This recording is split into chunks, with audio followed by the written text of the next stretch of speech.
په دې وخت کې چې د بونیر کوم صورت حال دی زما محترمونو عزیزانو تاسو ټول د هغې نه واقف یئ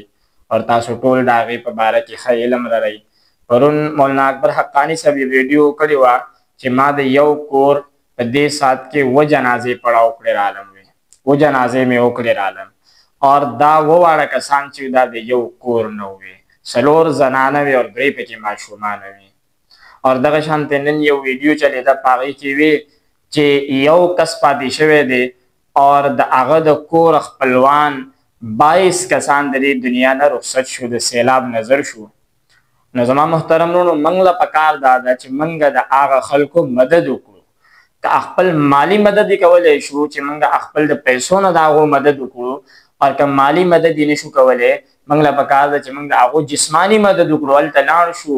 اور د هغو هغه کم لاشونه چې پراته دي چې هغه موږ کم از کم راوچت کړو اور که دا دواړه کاره نشو کولی اخري درجه کې موږ له دا خو پکار ده کم از کم چې د هغو په حق کې دعا خو وکړو. لیکن زما محترمونو موږ 3 واړه کارونه په دې ساعت کې پرېښو. ها زه بالکل دا نه یم چې څوک یې هم نه کوي ډېر خلک هلته لګیا دي اور ماشاءالله خپل ځان یې په تکلیف کې اچولی د هغو هغه مدد او نصرت کوي. اور نن زموږ یو ملګری او هغه وی چې موږ په بونیر کې آس پاس نن تقریبا 5,40,000 تقریبا موږ امداد پیسې نقد پیسې راغونډې کړي. نو ډېر خلک لګیا هم دي لیکن دا افسوس مقام اور خبره دا ده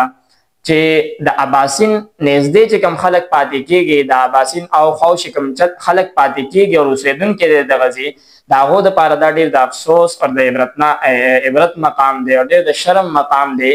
چې هغو په دې موقع کې بجای مدد نه هغو لاړ شي د سیند په غاړه ودرېږي اور د هغو هغه لرګو ته اور د هغو هغه ساز و سامان ته انتظار کوي چې هغه چې کوم د سیلاب نظر شوی دی اور هغه به راځي اور موږ به یې جمع کوو خپل په کورونو کې به یې جمع کړو. نو دا ډېر د افسوس مقام دی اور ډېر د شرم مقام دی ډېر د حیا مقام دی. بھائی موږ له پکار ده چې موږ د هغو مدد وکړو موږ الټه د هغو مال اور د هغو ساز و سامان ته په انتظار یو. نو دا مسلمان چې دی زما وروڼو الله رسول صلی الله علیه وسلم فرمایي چې المؤمن کرجل واحد وای دا مسلمان چې دی دا د یو جسم په شان دی څنګه چې یو جسم کې سترګې ته تکلیف وي نو پوره جسم په تکلیف کې مبتلا وي. نو دغه شانتې زما محترم وروڼو که یو مسلمان په تکلیف کې وي نو پکار ده چې بل مسلمان په تکلیف کې د هغه مدد او نصرت وکړي لیکن موږ الټه د هغو په زخمونو باندې مالګه تویو.